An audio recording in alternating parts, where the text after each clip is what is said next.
کیا واقعی؟ کیا ایسا ہو سکتا ہے کہ کوئی ایک کتاب آپ کی آپ کی سوچ، آپ کی روح، آپ کی پوری دنیا ہی بدل دے؟ ہم سوال تو گہرا ہے۔ آج ہم ایسی ہی ایک کتاب پر بات کر رہے ہیں۔ ترک مصنفہ ہیں ایلف شفاق۔ ان کا شہرۂ آفاق novel the 40 rules of love, Urdu میں کہیں تو 40 قوانین عشق۔ جی، اور یہ صرف ایک کہانی نہیں ہے، مطلب یہ ایک تجربہ ہے، ایک سفر ہے۔ ایک ایسا سفر جو شاید اندر تک ہلا دے، ہے نا؟ بالکل۔ اس کتاب کی جو خاص بات ہے نا، وہ اس کا انداز ہے۔ اس میں دو کہانیاں ہیں جو ایک دوسرے کے ساتھ ساتھ چلتی ہیں، جیسے دو دریا مل رہے ہوں۔ اچھا، کون سی دو کہانیاں؟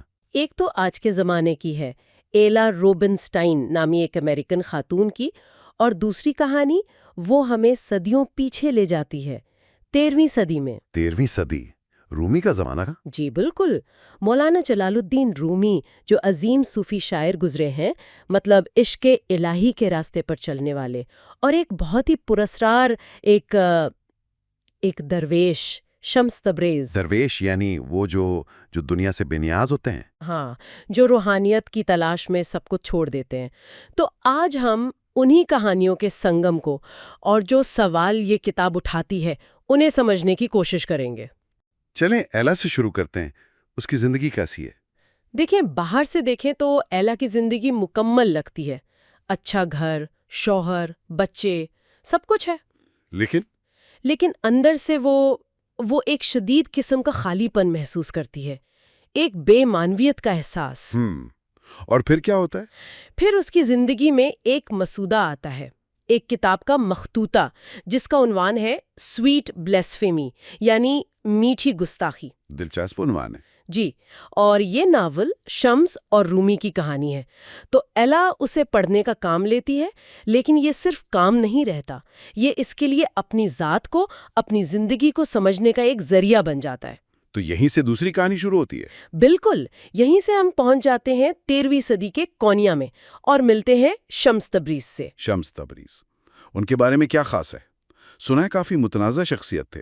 بہت زیادہ، وہ ایک آزاد روح تھے، مروجہ اصولوں، سماجی پابندیوں کو وہ نہیں مانتے تھے۔ ان کا آنا مولانا رومی کی زندگی میں ایک طوفان کی طرح تھا۔ رومی تو ایک بڑے عالم تھے نا، لوگ ان کی عزت کرتے تھے۔ جی، ایک جید عالم، ایک محترم مذہبی شخصیت۔ لیکن شمس کی صحبت میں آ کر رومی بالکل بدل جاتے ہیں، جیسے کوئی کیمیا ہو گیا ہو۔ اور شمس کے وہ 40 قوانین عشق، وہ کیا ہیں؟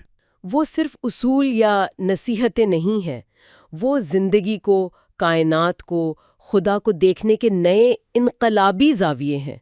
وہ انسان کو اس کی ذات، خدا اور پوری کائنات سے جوڑتے ہیں۔ کوئی مثال، کوئی اصول جو آپ کو خاص طور پر اہم لگتا ہو؟ بہت سے ہیں، جیسے ایک ہے کہ کائنات ایک وجود ہے، ہر کوئی اور ہر شے باہم مربوط ہے، ایک دوسرے سے جڑی ہوئی ہے۔ واہ! یا یہ کہ عشق کی وضاحت نہیں کی جا سکتی، اسے صرف محسوس کیا جا سکتا ہے۔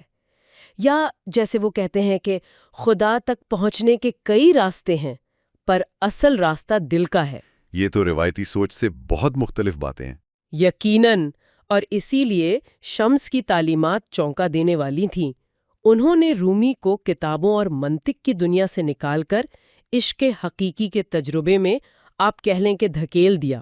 عشق حقیقی یعنی وہ محبت جو آپ کو اپنی ذات سے، اپنی انا سے آزاد کر دے۔ شمس کا ایک مرکزی خیال فنا کا ہے، اپنی جھوٹی میں کو مٹا دینا۔ فنا، خود کو مٹا دینا؟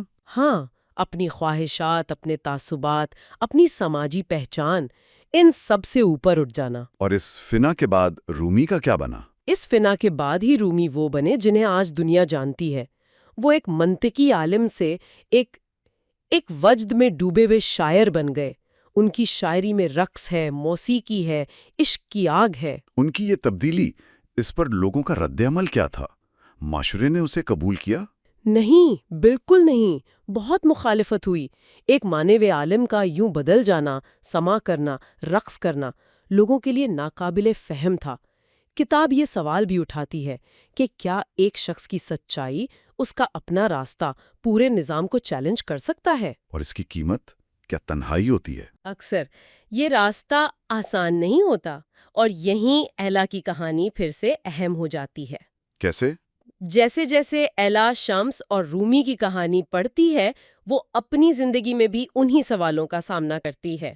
اس کا اپنا خالی پن، محبت کی اس کی اپنی تلاش، معنی کی جستجو۔ تو یہ دونوں کہانیاں ایک دوسرے کی بازگشت ہیں؟ بالکل۔ ایلا کی کشمکش آج کے انسان کی کشمکش ہے، وہ جو بظاہر سب کچھ رکھتے ہوئے بھی کچھ کھویا ہوا محسوس کرتے ہیں۔